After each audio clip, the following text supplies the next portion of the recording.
नमस्कार दोस्तों, स्वागत है आपका हमारे YouTube चैनल बड़ा विजन में। आज हम पढ़ने वाले हैं ज्योग्राफी का एक महत्वपूर्ण टॉपिक भूकंप। भूकंप से संबंधित क्वेश्चन हर एक कॉम्पिटिटिव एग्जाम में पूछे जाते हैं। अगर आपने वीडियो को एंड तक देखा तो भूकंप से संबंधित आपका कोई भी क्वेश्चन गलत नहीं होगा। तो अब हम शुरू करते हैं भूकंप। जैसा कि नाम से ही पता चलता है, भूकंप शब्द दो शब्दों से मिलकर बना है, भू और कंप। भू यानी कि हमारी भूमि या हमारी पृथ्वी, और कंप यानी कि कंपन अथवा हलचल। हमारी भूमि में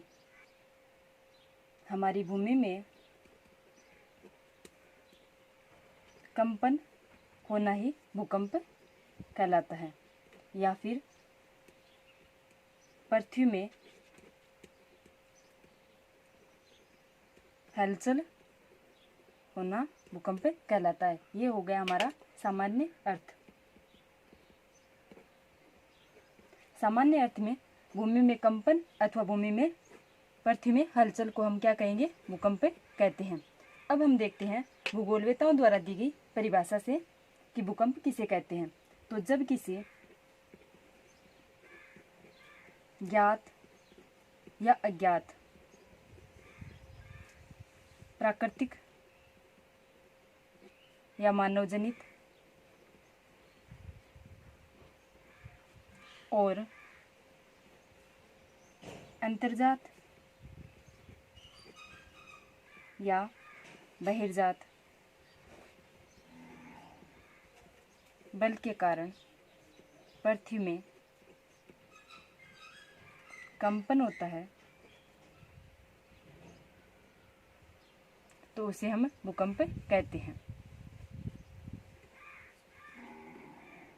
यानी कि कोई भी कारण, चाहे वह ज्ञात हो चाहे अज्ञात हो, प्राकृतिक हो या मानवजनित हो, अंतर्जात हो या बहिर्जात हो, अगर इन सभी कारणों से पृथ्वी में कंपन होता है तो उसे हम भूकंप कहते हैं। अब हम बात करें कि अंतर्जात या बहिर्जात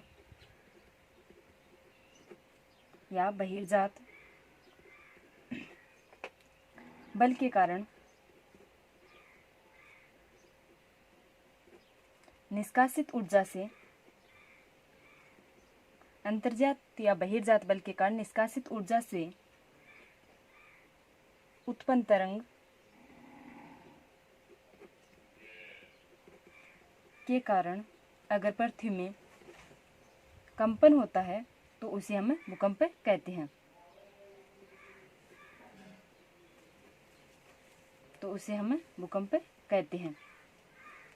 अब हमने देखा कि भूमि में कंपन या भूमि में हलचल होना भूकंप कहते हैं, और यह हलचल चाहे वह ज्ञात कारण हो, जैसे कि मानव द्वारा कोई परमाणु परीक्षण किया गया और उसकी वजह से अगर भूकंप आता है तो ये ज्ञात कारण हो गया। कई बार भूकंप आता है और हमें कारणों का पता नहीं चल पाता, भूवैज्ञानिकों द्वारा सर्वेक्षण के बाद ही पता चलता है कि भूकंप किस कारण से आया। तो ऐसी स्थिति में अज्ञात कारण हो सकते हैं। कई बार प्राकृतिक कारण, जैसे कि ज्वालामुखी विस्फोट उद्गार होता है तो आसपास के क्षेत्रों में भूकंप का अनुभव किया जाता है। तो ऐसे प्राकृतिक कारण हो सकते हैं, या फिर मानव द्वारा अत्यधिक गहराई तक खनन कार्य किए जाने पर भी कई बार भूकंप का अनुभव किया जाता है। तो मानवजनित कारण हो गए।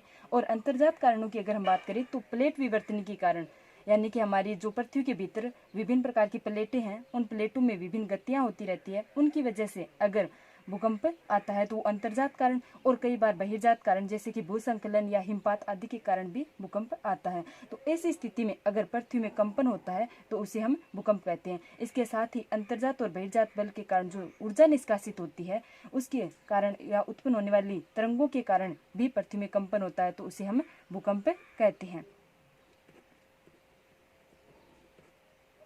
मूल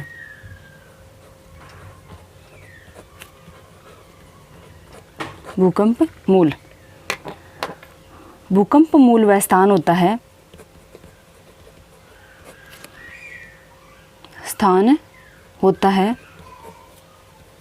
जहाँ से भूकंप की उत्पत्ति होती है, या फिर भूकंपीय तरंगों की उत्पत्ति के लिए भूकंपीय तरंगों की जहाँ उत्पत्ति होती है उस स्थान को हम भूकंप मूल कहते हैं। मूल यानी कि जड़, और जड़ वह स्थान होता है जहाँ से किसी भी वस्तु की उत्पत्ति होती है। तो जहाँ से भूकंप की उत्पत्ति होगी, भूकंपीय तरंगों की उत्पत्ति होगी, उसे हम भूकंप मूल कहते हैं। इसके लिए हिंदी में अलग अलग शब्द यूज लिए जाते हैं, इसलिए हमें याद रखना है कि इसे फोकस कहते हैं। अब हम बात करते हैं भूकंप अधिकेंद्र।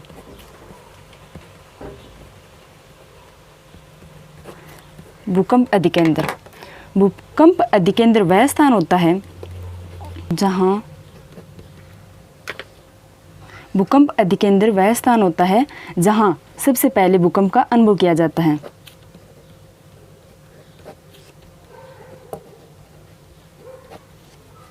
अनुभव किया जाता है यानी कि वह स्थान जहां पर सबसे पहले यह पता चलता है कि पृथ्वी में हलचल हुई है, उस स्थान को हम भूकंप अधिकेंद्र कहते हैं। और इसके लिए अंग्रेजी में जो शब्द यूज लिया जाता है वो है एपिसेंटर। जैसे कि इसे हम एक डायग्राम के माध्यम से समझ सकते हैं। ये हमारी पृथ्वी है और जैसे यहाँ भूकंप मूल है, भूकंप मूल है, और यह स्थान अगर यहाँ पर सबसे पहले भूकंप का अनुभव किया गया है तो यह हो गया भूकंप अधिकेंद्र। अधिकेंद्र जैसे यहाँ पर अगर भूकंप की उत्पत्ति हुई है और यहाँ पर सबसे पहले अनुभव किया गया तो ये हो गया यहाँ पर भूकंप अधिकेंद्र।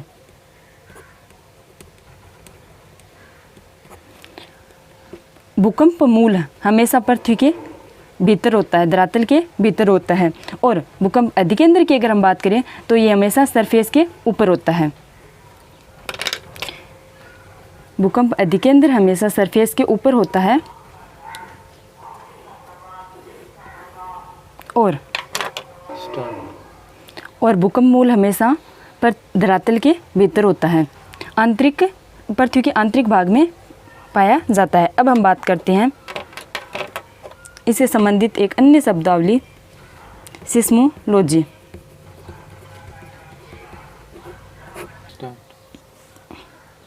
सिस्मोलॉजी हमारे आसपास अनेक वस्तुएं पाई जाती हैं, उनका वैज्ञानिक ढंग से अध्ययन करने के लिए वैज्ञानिकों द्वारा अलग अलग शाखाएं बनाई गई है और उनमें से भी एक है भूकंप। और भूकंप का अध्ययन हम जिस शाखा के अंतर्गत करते हैं उसे हम कहते हैं सिस्मोलॉजी, यानी कि भूकंप का अध्ययन करने के लिए विज्ञान की जो शाखा बनाई गई है वह है सिस्मोलॉजी। अब हम बात करते हैं सिस्मोग्राफ।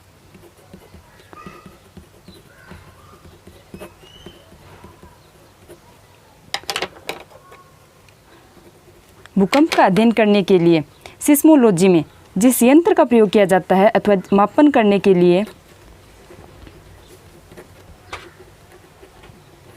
जिस उपकरण का प्रयोग किया जाता है उसे हम कहते हैं सिस्मोग्राफ। अब हम आगे देखते हैं। सिस्मोग्राफ के द्वारा 3 स्केल के माध्यम से सिस्मोग्राफ के द्वारा भूकंप की तीव्रता मापन करने के लिए जो स्केल प्रयोग में लिए गए हैं वो स्केल हैं, 3 स्केल हैं। एक है रिक्टर स्केल, दूसरा है मर्केली स्केल और तीसरा है रोजीफेरर स्केल।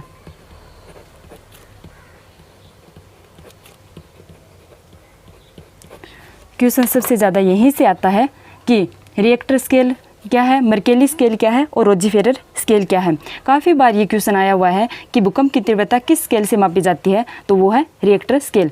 वर्तमान में रोजीफेरर स्केल उपयोग में नहीं लिया जा रहा है। अब हम बात करते हैं रिएक्टर स्केल की। रिएक्टर स्केल चार्ल्स रिएक्टर द्वारा खोज की गई और इसी वजह से इसका नाम रिएक्टर स्केल पड़ा। और यह भूकंपीय तरंगों की तीव्रता का मापन करता है। और साथ ही अगर इसकी बात करें तो यह वस्तुनिष्ठ स्केल है, यानी कि कोई भी परीक्षण करे जितनी तीव्रता होगी उतनी ही तीव्रता दिखाएगा। वस्तुनिष्ठ और विश्वसनीय है। अब हम बात करते हैं मर्केली स्केल की। तो इसका निर्माण जॉर्ज मर्केली के द्वारा किया गया और इन्हीं के नाम पर इसका नाम रखा गया मर्केली स्केल। और मर्केली स्केल भूकंप की तीव्रता न मापकर भूकंप से होने वाले नुकसान का मापन करती है। और यह नुकसान का मापन वस्तुनिष्ठ न होकर व्यक्तिनिष्ठ है। इसी वजह से इसे हम विश्वसनीय नहीं कह सकते, क्योंकि किसी के लिए जनहानि अधिक होती है, किसी के लिए धनहानि अधिक महत्वपूर्ण होती है। तो यह वस्तुनिष्ठ न होकर व्यक्तिनिष्ठ है और यह गुणात्मक स्केल होती है। और रोजी फेरर स्केल वर्तमान में उपयोग में नहीं है। अब हम बात करते हैं भूकंप के बारे में सबसे पहले जानकारी किसे मिली। इससे पहले हम देखते हैं कि कुछ और अन्य शब्द हैं, जैसे कि समभूकंपी रेखा,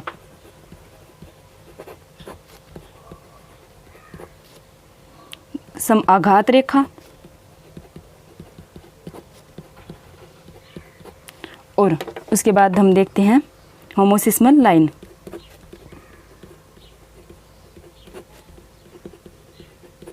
समभूकंपी रेखा को आइसोसिस्मल लाइन भी कहते हैं।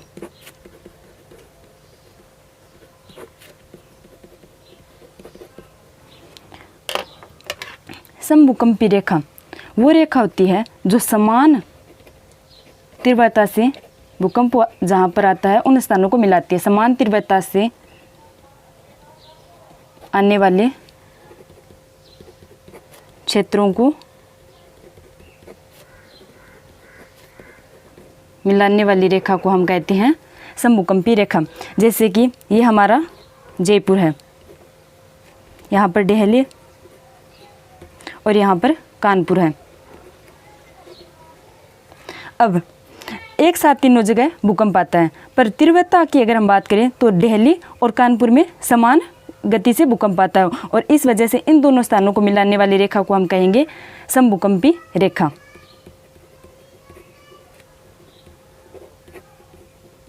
अब हम बात करें समाघात रेखा, तो समान नुकसान वाले क्षेत्रों को मिलाने वाली रेखा।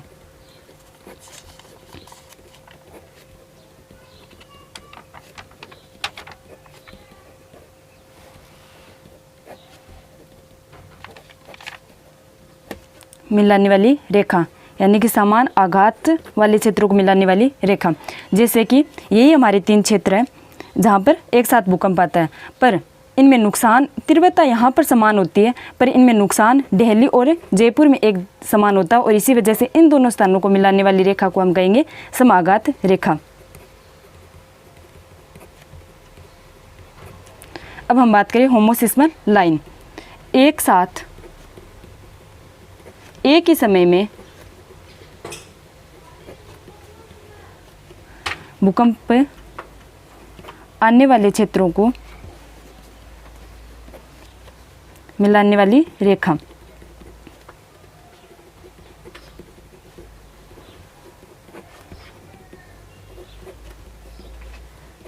जैसे कि ये हमारे अलग अलग शहर हैं और इन शहरों में भूकंप एक दिन में सब जगह भूकंप आता है, पर एक साथ भूकंप इन शहरों में आता है और इन शहरों को मिलाने वाली रेखा को हम कहेंगे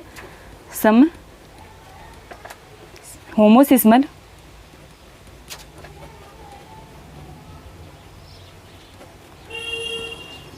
लाइन।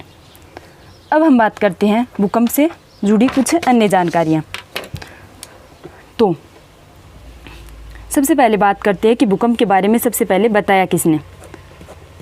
तो भूकंप के बारे में सबसे पहले अनुमान लगाने वाला देश था चीन। चीन के द्वारा सबसे पहले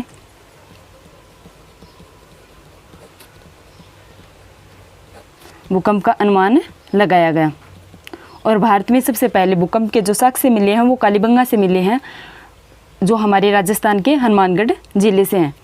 अब हम बात करते हैं भूकंप के संकेत क्या हैं, कि भूकंप आने वाला है, कैसे पता चलता है कि भूकंप का संकेत। भूकंप का संकेत होता है वायुमंडल में रेडोन गैस का उत्सर्जन।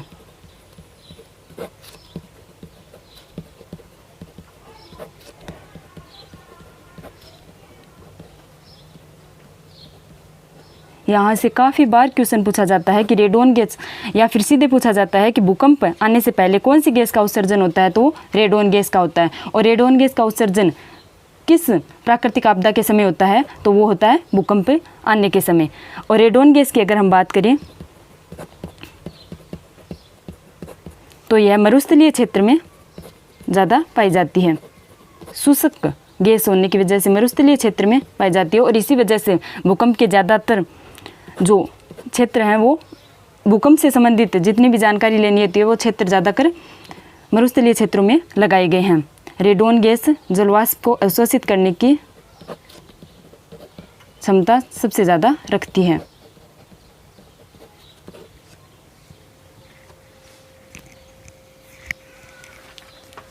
ये पढ़ने वाले हैं भूकंप का कारण क्या है, भूकंप आने के कारण।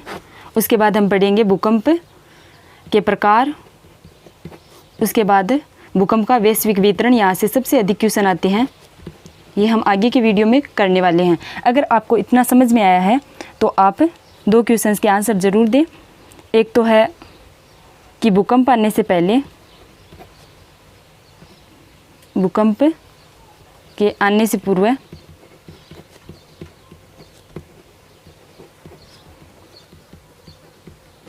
कौन सी गैस का रिसाव होता है,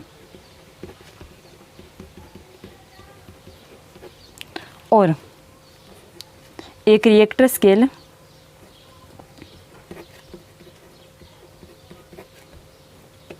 भूकंप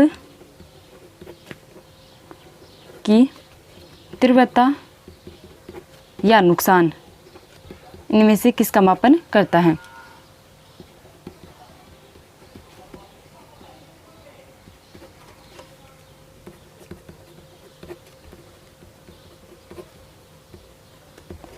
अगर आपको वीडियो समझ में आया तो आप लाइक करें, चैनल को सब्सक्राइब करें और कमेंट में ज़रूर बताएं कि आपको वीडियो कैसा लगा।